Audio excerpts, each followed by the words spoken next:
I'm so excited to introduce everyone to my good friend Amani Matabaro, who's joining me from Bukavu in Eastern Democratic Republic of the Congo.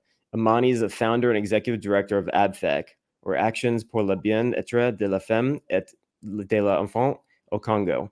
Sorry, I butchered the French. Amani can tell you what it actually means in French, but Actions for the Well-Being of Women and Children in the Congo.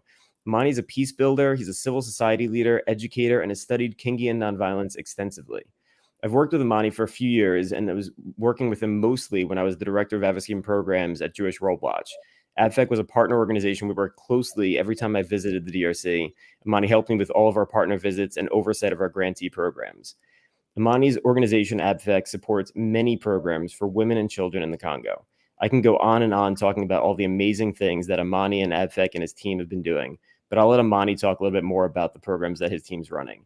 Amani, it's so great to see you. It's been so long. I can't wait to go back and visit and see everything that you guys have been doing. But thank you so much for joining me for this chat.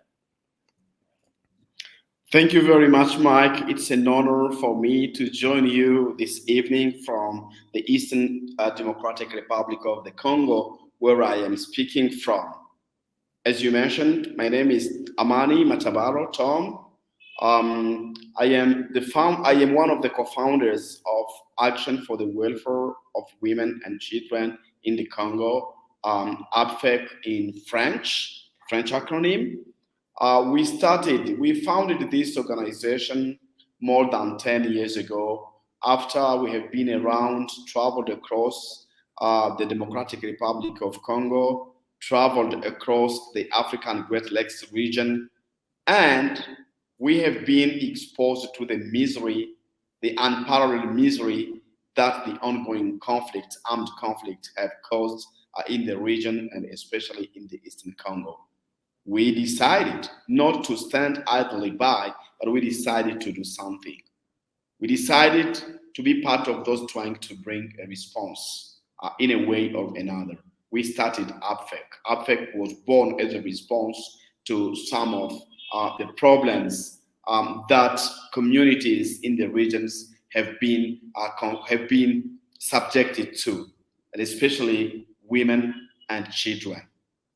So when we started ABFEC, we started sending a few children to school because we strongly believe in the power of education. We started sending 5 children to school. And then the word spread, and friends like Mike and other people in California, in Washington, D.C., in New York, everywhere, they joined us in this journey and they started supporting us. So 1 year after, we became able to send hundreds of children to school. So women also joined our programs because they are community-based.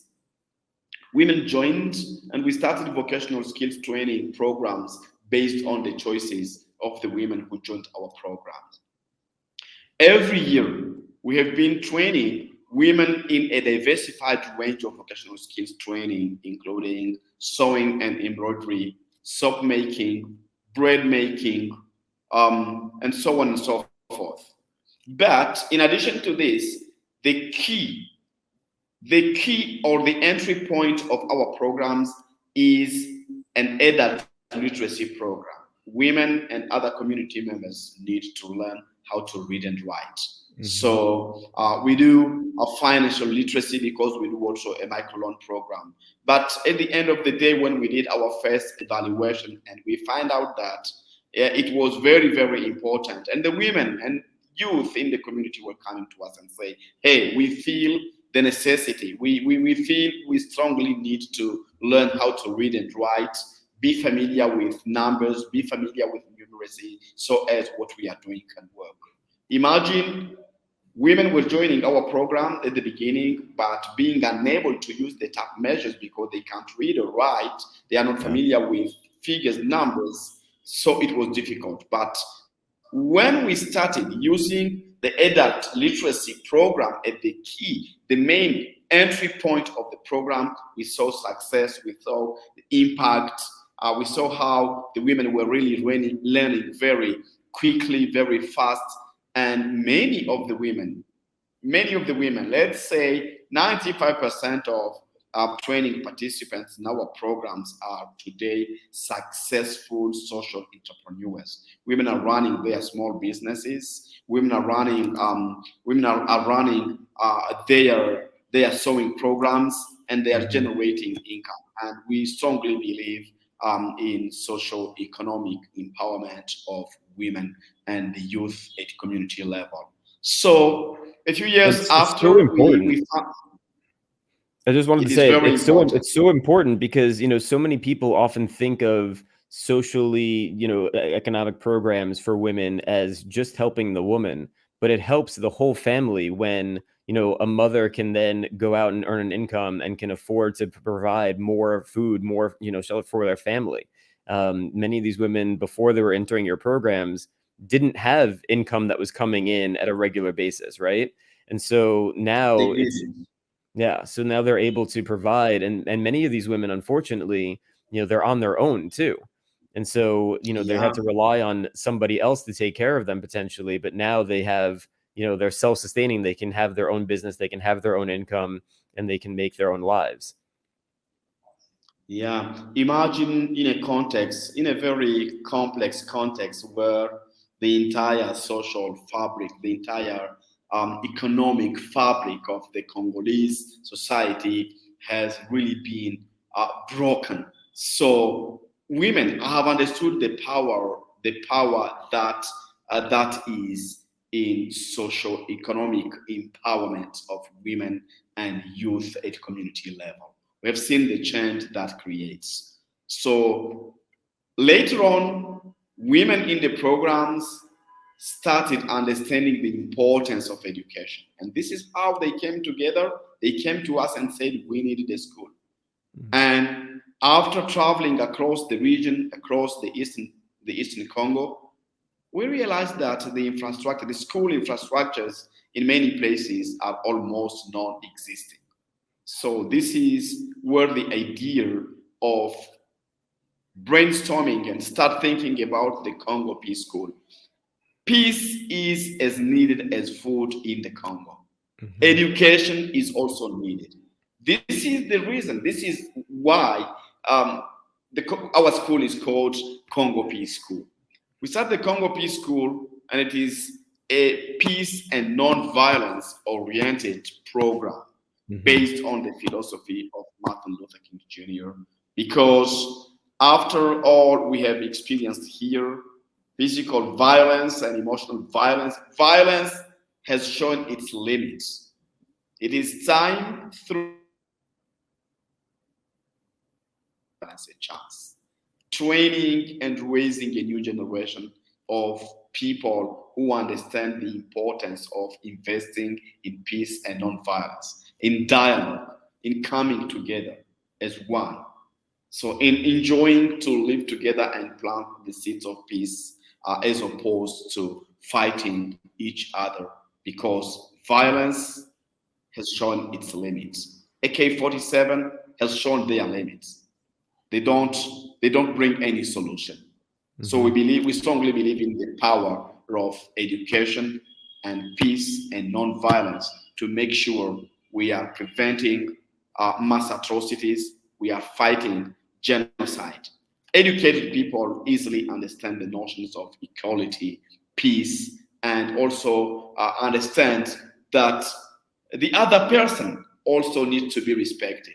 So if I understand that there is a part of me in you, I will not kill you. I will not fight you. I will not. I will simply will not. And this is what we are teaching the children at the Congo Peace School: equality, respect of the other, empathy. But around all those, we also have other community-based programs, but which are rooted in the philosophy of the school. We are creating an educational ecosystem where the children at school and the community members understand that we need to protect our environment. This is why we are developing an ecological approach of raising animal husbandry and farming. But everything we do, it is to make sure this school thrives and becomes a success that is owned by the community. We are doing farming, we are doing animal husbandry, we have a few pigs, we have a few cows at school, we have a few rabbits, and all these together are used in this organic ecosystem of animal husbandry and permaculture. And at the end of the day, the result of what we have has come to school. The community members come to work on the farm, and at the end of the day, harvesting and the harvest is brought to the school so as children from different tribes, different perspectives can sit down and share this while they are getting an education centered on peace and non-violence. So it's really we are incredible. bringing all these together. Yeah, it's incredible to hear you say all of these things, because I remember, I think it was either 2015 or 2016 when I was visiting, and you showed me the land that you wanted to build the school on. And it was just an empty field, basically, that, the neighboring property you were hoping to get access to. And I'll put pictures in the video later, but pictures of us just sitting there on the empty land to now where the school, this amazingly built, tremendous achievement on the property of ABFEC, now this huge school that's housing 500 students. Is that right? Yeah. This year we are around 500 schools, 500 school children, and most of big majority, 52% of our student population girls. That's great. And what are the ages of the students that are at the school right now? Like from what to what? We are organizing 3 different levels. We are organizing a preschool program whose age range between 4 and 5. We are organizing an elementary school program whose age ranges between 6 and 12. And we are organizing at the 3rd level, which is a secondary school level, whose age ranges between 13 and 20. Yeah. That's great. So you're running the whole from ages 4 to 20. It's incredible to see. And I'm sure, as the kids. Yeah, sure. Yeah. And as the kids start at a younger age, they'll be able to grow with the school and how the school grows. And it'll be just such a different experience than being in a local school, down the road in, another environment that they could go to. Because you and I visited a number of schools, when we were in 2017, when we were there. That was my last time in DRC. We visited some schools, and the walls were falling off, the ceilings didn't exist, the roof didn't exist. There were maybe 2 or 3 benches that the kids could sit on, but there were 30 to 50 students in the room at a time, so most of them were standing, and the blackboards that the teacher could write on either didn't exist or were so messed up that you couldn't really see what was on them. To go from that environment where, as many times, if it rains during the rainy season, you can't have school because the school is leaking, to the program that you're building with this beautiful brick structure where the students are in a safe environment and a clean environment and a place where they can actually learn throughout the year. It's incredible. Yeah, it is really incredible. 4 days ago, we started a new school year, and you can. They like being at school, how they are really, really hungry of an education centered on peace and nonviolence, and they are very excited. And it is really empowerment. It is true empowerment, and it is helping them to believe in themselves and believe in the power of their dreams. The Congo Peace School is a result of really, really believing in the power of our dream. It was not easy when we started thinking about it, but today it is reality, and we want to really, really provide or deliver quality education that centered on peace and nonviolence. And we believe it is a significant contribution to change our world here. Yeah, we definitely need more nonviolent education, more peace education in the world. I had a conversation with a friend of mine on another one of these, video chats, and we were talking about how, especially in America, that's the concept of peace.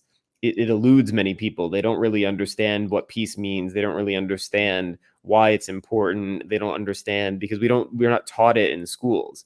And we were talking about how, in all my travels across, Central East Africa, there's a very different concept and a very different appreciation for peace, because in many countries there's been, as you said, in Congo, decades and decades of violence and war and mass atrocities, where people hunger for peace because they've seen the alternative. They've seen the devastation, they've seen the displacement, they've seen the destruction of families, of communities, of homes.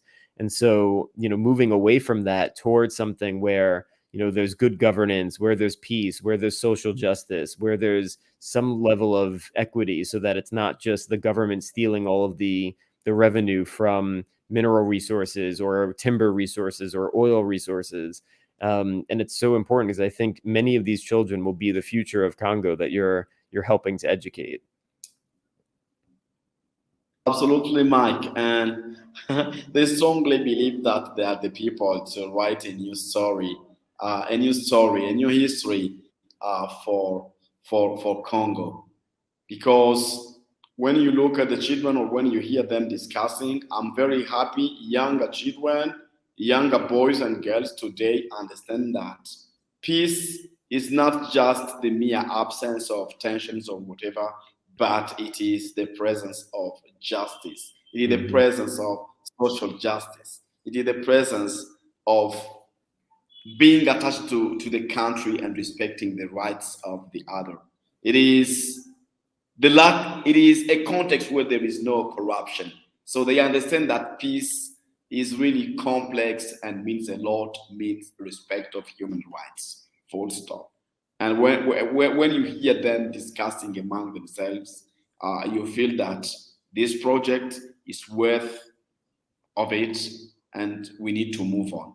But to move on, we need support from people around the globe, because not only one person, not only a small group of people will contribute significantly to peace, but it requires global efforts. It requires commitment from people around the world. And that is the only Definitely. way we can build a peaceful world.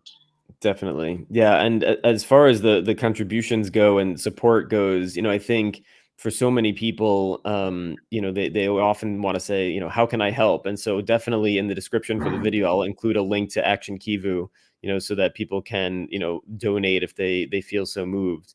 But it's also, it's about supporting in other ways. I think, obviously if you have the money to donate and you can donate, please do. But there needs to be support as well, just from this side of the world, with people understanding what's going on in other places, not just in Congo, but in other places around the world, better understanding what people are going through. And as you said, Amani, seeing yourself in another person, seeing yourself in the experience of somebody else, even though you don't live in that place, being able to appreciate what somebody is going through and then trying to do something about it. There's a lot of efforts that we can be supporting from the United States to ensure that there is, a more peaceful, and stable Congo. We've seen what happens during the elections. Finally, Congo saw elections, and the United States government was involved in some ways in the past in Congo's history in, terrible ways, propping up dictators, propping up, violent regimes. And so the impact that our government here can have in other countries and directly in the lives of people is oftentimes not always in the best way. And so ensuring that we're doing better is a key way to help, for the quest of peace. Yeah, I am really sending an invitation. I am calling people. I am asking people to join us in this movement through their contributions by going to the Action Kivu website and donate. Education is the key. Education is light. If there is no education, if we stop educating younger, the world is gonna be in deep darkness. Education is light, and we totally strongly believe in the power of education, and that's why we are inviting people to join our movement at the Congo Peace School and help us, support us, raise and educate this generation strongly believing in peace and non-violence. It is the way. It is the antidote, because violence, the cycle of violence has shown its limit. It did not bring any sustainable solution. Looking at what has been happening in the region, going to what happened in Burundi, going to the Rwandan genocide in 1994, which resulted into what the chaos in the Eastern Democratic Republic of the Congo from 1996 up to today. So it is time to do peace. It is time for peace. And peace is justice. Without justice, there will be no peace. And we need to raise and educate a new generation, understanding that justice, social justice, respect of human rights is the foundation. There is no other way. And the only way we can do it is through education. We are doing it. Accept to join our movement to contribute to restoration of peace, non-violence, and justice in the Congo through education. It's such a powerful statement, and I hope that we do get some new supporters for Action Kivu and for ABFEC, because you're right. I mean, without education, without bringing people together, without showing a new way forward, we're just going to see the same thing happening again and again and again. They say like history repeats itself, and the status quo is not working, right? So we need a new way forward, and educating about human rights, educating about social justice, educating about peace and nonviolence, and also the other work that you're doing as well. The transformational education work that you're doing for vocational training to provide people with sustainable jobs that they can use today to help their immediate future. There's a lot of, I think, it's interesting, the work that you do, it's on two different sides, right? There's the immediate, right now, this family needs more food, they need more money, they need more support immediately. And so you're providing people with the training and the education and the support to make that happen. But on this side, you're also thinking for the future. If Congo is going to change, if we're going to see change for the region, we need to have more peace education. We need to have more, thoughtful leadership. We need to have stronger young people who are going to take the reins and be the leaders of tomorrow. And so you're marrying those two things together in such an important way. And I think that really is what is the beauty of what the program is that ABFEC is doing. It's why it's so important. Thank you so much, Mike. And every time people ask, one of the frequently asked questions about our program is, how is it different? It is a school, but how is it different? It is not different just by the name, but it's different by the vision and the mission we have. It is transformational education. At the end of the day, children are transformed, and they are equipped and tooled and become resilient and determined and committed to be agents of change in their community, in their country, in their world. Yeah, it's so important. Yeah, being agents of change, I think, is the key piece here. Being able to not just get an education so that you can, read and write and you understand some basic arithmetic and things like that, but that you actually can be a transformational leader for change is so important. Yeah, and we have seen how our education approach being based on the philosophy and the principles of Martin Luther King Jr. We need courageous people. We need courageous people to make or to be the change that is badly needed in our world today. And our school children understand that nobody will do it. It is them. It is time, because some people shy away and say, "Oh, it is not." They don't understand that it is them. It is now, and let's do it together. Yeah. It's so important. Well, we could talk endlessly about so many things, but I think it might be good to just leave it there. Keep this a shorter video, leave people with that message of, join us, join ABFEC, provide some support. Let's, together be supporting the transformational change that Amani and his team and ABFEC are doing for some of the young children in Eastern Congo. I think that's so important. So Yeah, thank you so much, Amani. You're very welcome, Mike, and thank you for the time. I'm looking forward to talking to you again. Thank you.